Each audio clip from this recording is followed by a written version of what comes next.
You ever had someone try to use your own love against you like a bargaining chip? Like, take everything you did right, everything you planned carefully, everything that actually came from the heart, and just flip it into a weapon? Yeah, that's where this story goes. And I promise you, by the time you get to the end, you're going to want to know how it all landed. I am John, 29 years old, structural engineer. I'm the guy who checks the calculations 3 times before signing off on anything. Because I know that when something collapses, it doesn't just fall quietly. It takes everything around it down too. 6 feet 2, pretty average looking, not flashy, not dramatic. I'm the kind of person who shows up, does the work, and doesn't make a lot of noise about it. I say all that because it matters for what comes next. Because what happened to me wasn't loud at first. It was quiet. It was slow. And by the time I realized what was actually happening, I was already deep inside it. Jennifer and I met at a mutual friend's birthday party 4 years before any of this. She was 27, funny in this effortless way, sharp, the kind of person who could walk into a room and just hold it without even trying. We clicked that same night. By month 3, we were inseparable. By year 2, we'd moved in together into my apartment in Chicago. By year 3, I was actively saving for a ring and thinking seriously about the rest of my life. I want to be straight with you before I go any further. I loved her, not in some desperate, cloudy way. In the steady, certain way where you look at someone across the dinner table on a random Tuesday night and just think, yeah, this is it. This is the person.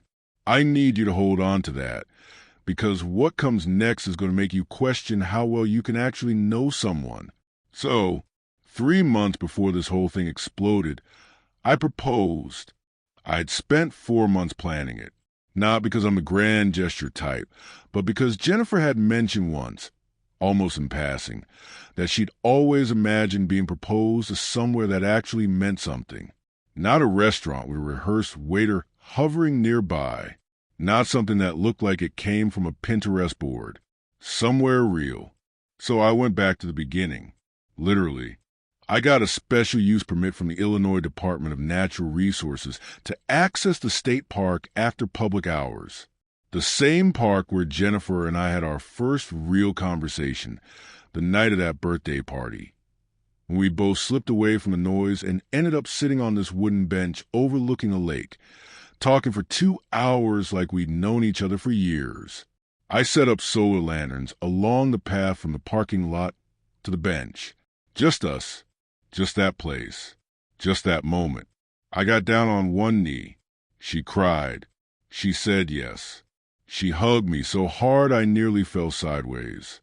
The ring was a 1-carat solitaire in a classic solitaire setting. I'd researched it for weeks. Paid just under $4,000, which on an engineer's salary at my stage wasn't nothing. It wasn't enormous, but it was quality, it was real, and here's the part that matters. 2 years before that night, Jennifer and I had walked past a jewelry store on Michigan Avenue, and she had literally stopped, pointed at a ring in the window, and said, "That's so elegant. That's the kind of ring I'd want."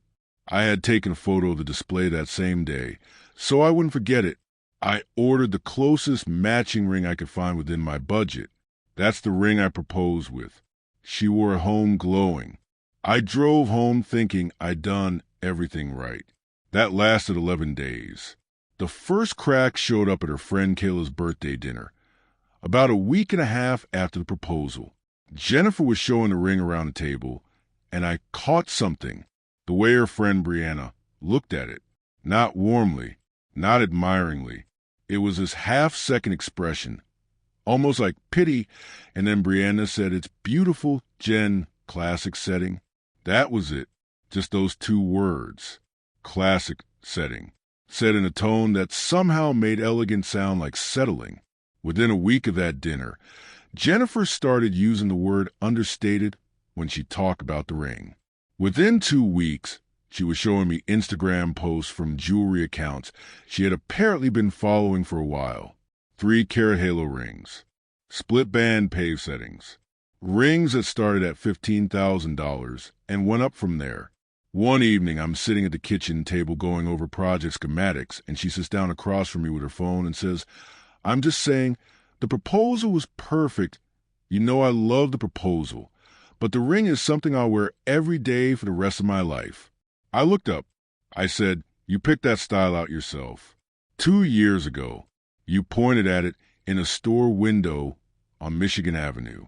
She said, "I was younger then." I said, "Jennifer, that was 2 years ago." She said, "John, all I'm saying is if you wanted to redo the proposal with something a little more significant, I wouldn't say no." So just so we're all on the same page about what she was actually asking, she wanted me to take back the ring I'd already given her, plan and execute an entirely new proposal, and buy a replacement ring worth somewhere between 3 and 4 times what I'd already spent. Money I did not have sitting around without going into serious debt. I told her I'd think about it. That was my first mistake, because thinking about it signaled to her that the answer was eventually yes, and while I was thinking, she was building. It started small. Little comments here and there. Sighs when engagement content came up on TV. A pointed mention of her co-worker whose boyfriend had proposed a ring that really showed what she meant to him. Once I overheard her on the phone with Brianna saying, "He has the money. He just doesn't want to prioritize me." That one sat with me because it wasn't true, and because she knew it wasn't true. About 3 weeks after the proposal, I sat down with her at that same kitchen table and laid it out the way I would project budget. I pulled up my savings account, showed her my current debt load from my car and student loans, walked her through my monthly expenses. No drama, just the actual numbers. And I said, "If you want a bigger ring, I can save for one, based on what I can put away each month after bills. It's going to take me roughly 14 months to do it without going into serious debt. And at the end of that 14 months, I'm not doing a second proposal because I already proposed. I proposed at the place that meant something to both of us, and you said yes." She stared at the table for a second and then said, "Other guys figure it out." I said, "Other guys go into debt or borrow money from their parents. I'm not doing either of those things." That was the night the temperature in our apartment dropped about 15 degrees and never fully came back up. The contact name thing happened on a Thursday evening about a month into all of this. I'd been on a job site all day, came home with dirty boots, asked how her day was, got a one-word answer. I made dinner for both of us, put her plate down, and when I walked back to the kitchen, I caught a half-second glance at her phone screen on the couch. She didn't try to hide it. My contact name in her phone said roommate. I stood there for a second, just let that land. I said, "Roommate." She shrugged and said, "Until you figure out the ring situation. I want you to sit with that." For a second, we were engaged. She was wearing my ring. She had said yes to my proposal. At the place that meant the most to us. And she had reclassified me in her phone contacts to roommate as a negotiating move. I sat down, ate my dinner, didn't say a word for a while. Then I picked up my phone, opened her contact, and changed her name to Ex-Fiancée. Then I opened the couple's app we'd been using since early in our relationship. It was one of those apps where you share location with each other, mark anniversaries, send little daily check-ins. We had mutual friends on it. Kayla was on it. Brianna was on it. Jennifer's older sister Dana was on it. The app had a relationship status field that synced automatically to both sides when updated. I updated it, put my phone back in my pocket, finished my dinner. It took about 40 minutes before her phone started going off. I could hear the notifications from across the apartment, buzzing one after another. She came out of the bedroom with an expression I had genuinely never seen from her before, something between panic and fury. She said, "What did you do?" I said, "I updated my contact name for you. You updated yours for me. Seemed fair." She said, "John, the app, what did you do on the app?" I said, kept it accurate. She said, Kayla is texting me. Brianna is calling. My sister is... She stopped mid-sentence. Are you serious right now? I said, you classified me as your roommate. I reflected what that logically meant. She said, fix it right now. I said, fix yours and I'll fix mine. She changed in about 4 seconds. I watched the notification pop up on my phone. My contact name went back to John. I changed hers back to Jennifer and updated the app status. But the questions had already been sent. The screenshots had already been taken. Kayla and Brianna had already seen it. Dana had already texted asking if everything was okay between us. That information was out in the world now, and there was no pulling it back. What came next was a full 2 weeks of Jennifer running what I can only describe as an organized campaign. And I say that without any exaggeration. Her first move was to get to her friends before I could say anything and build the narrative from her side. By the time Kayla reached out to me to check in, she had already been told a version of events where I was being financially withholding, where I had deliberately chosen an inadequate ring, and where I had publicly humiliated Jennifer on the couples app as punishment for speaking up about her needs. I didn't argue with Kayla. I just said, I hear you, and I hope Jennifer's okay. Her second move was to bring in her mother. Sandra called me on a Tuesday afternoon. Sandra had always been warm with me, or at least I had believed she was. That call made me reconsider, because she had clearly received the Jennifer version of events and was operating on it with full conviction. She said, John, I just want you to know that when my husband proposed to me, he made sure I felt like a priority. I said, I hear that Sandra and Jennifer is a priority to me. I proposed to her at the place that meant the most to both of us, with a ring she had personally pointed out as her preference 2 years ago. What I won't do is go into debt for a second proposal, because the first one stopped being satisfying after a friend made a comment at a dinner table. Sandra said, well, I think you should consider what message that sends to her. I said, the message it sends is that I have financial limits, and I respect them. She didn't call back after that. Jennifer's third move was the one that actually crossed a hard line for me. I found out through my friend Derek, who worked at the same company as one of Jennifer's co-workers, that Jennifer had been telling people at her office that our engagement was over because I had refused to properly propose. Not that we were going through a rough patch. Not that we were working through something. She was framing it as a concluded breakup, which would have been fine if she had actually ended things. But she was still living in my apartment, still wearing my ring, still fully expecting me to come around on the ring upgrade. She was running 2 separate tracks at the same time, publicly floating a breakup to see how it played, while privately maintaining the relationship as leverage. That was when I stopped waiting for things to resolve on their own. I called my cousin Marcus, who's a family law attorney based in Chicago. I didn't call him to start any legal process. I called him because I needed to know where I actually stood. He told me that in Illinois an engagement ring is legally treated as a conditional gift, meaning the condition is the marriage taking place. If the engagement ends for any reason, under Illinois law the ring belongs to the person who gave it regardless of who called things off. He said if she kept the ring and I ended the engagement, I could file a civil claim in small claims court for return of the ring or its monetary value, since it was under $10,000, and small claims court in Illinois handles cases up to that threshold. He asked if I was thinking about ending it. I was quiet for a second. Then I said, I'm thinking about protecting myself either way. He said, smart. What I did next was deliberate. Every step. First, I documented everything.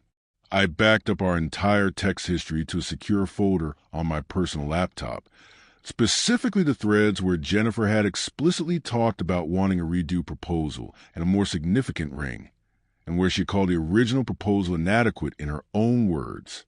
I also made a voice memo right after the Sandra phone call, where I summarized the conversation while it was fresh.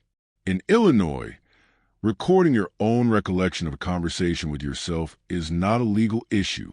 That's just notes. Second, I stopped being as available at home.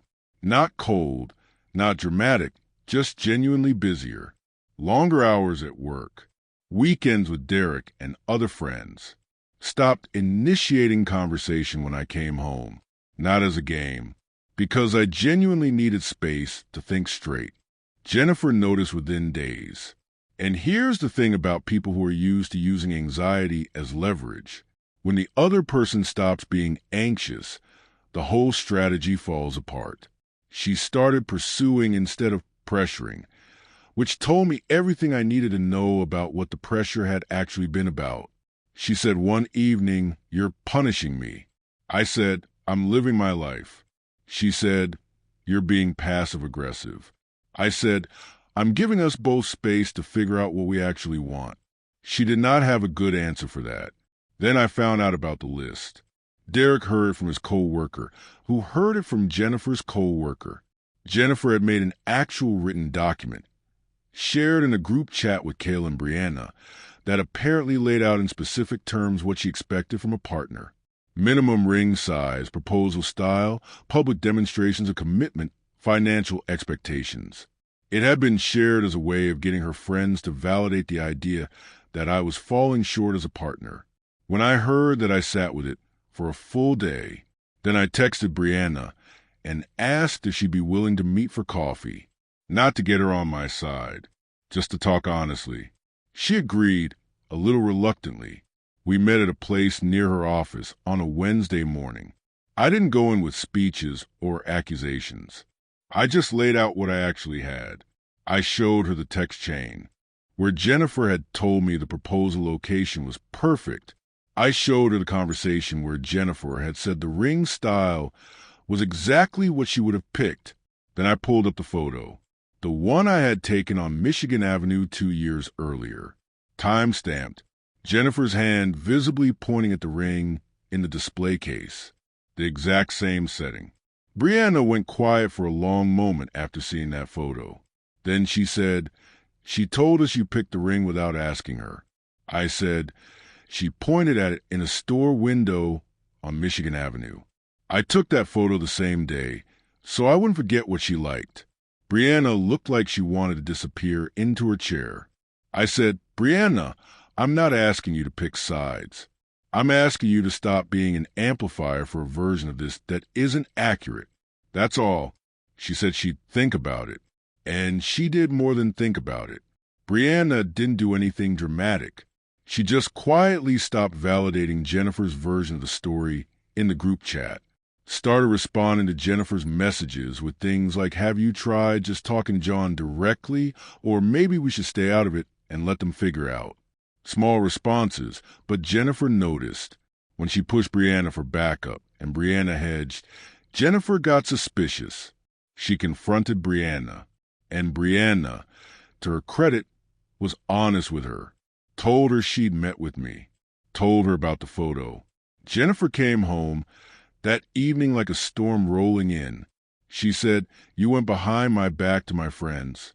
I said, "I had coffee with Brianna," and showed her documentation, because she was operating on information that wasn't accurate. She said, "You're trying to turn my people against me." I said, "I'm making sure the people around us know the actual facts," which is something you probably should have considered before you started circulating a version of events where I'm the villain. She went quiet, and something changed in her face right then. Not remorse exactly. More like the recognition that the ground under her had just shifted. Then she said something that I don't think she meant to say out loud.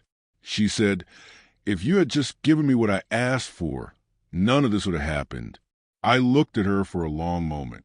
I said, "Jennifer, do you actually hear yourself right now?" She set her jaw and said, "I deserve to feel celebrated." I said, "You were celebrated. I celebrated you at the place that meant the most to both of us, with the ring you told me you loved.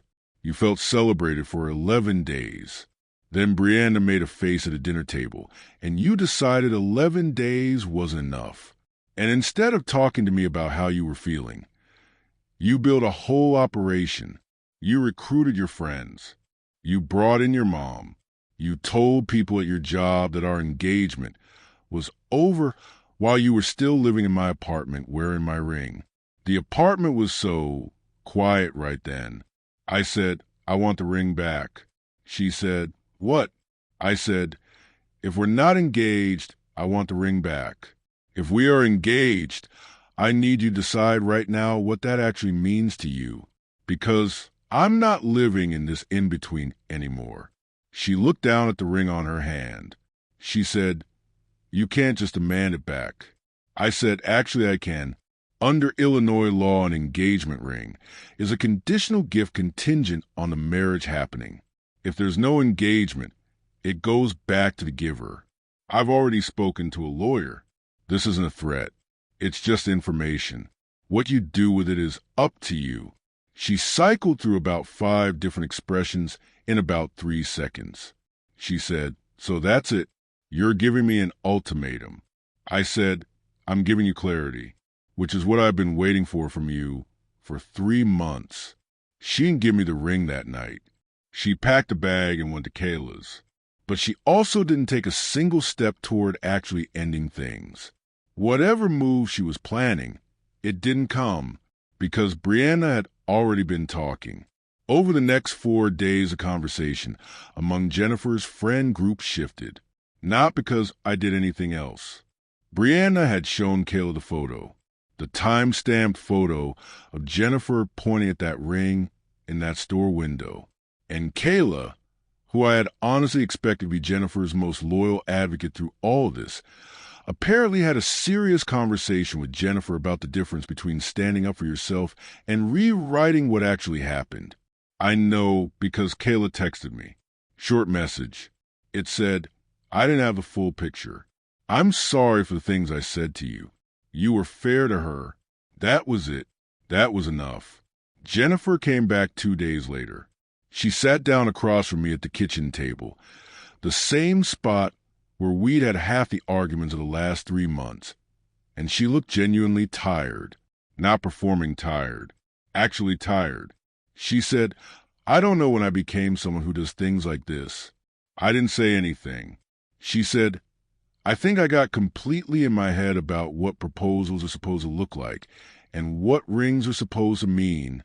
Like the size of the ring is supposed to tell you something about how much someone loves you. And I couldn't separate the symbol from the actual thing. She paused. That's not an excuse. I said, no, it's not. She asked, is there any way back from this?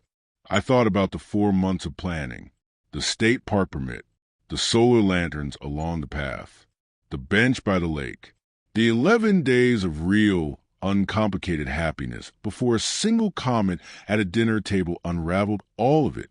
I thought about the list, the Sandra phone call, the co-workers she'd told the engagement was over, the contact name, the 2 tracks she'd been running at the same time.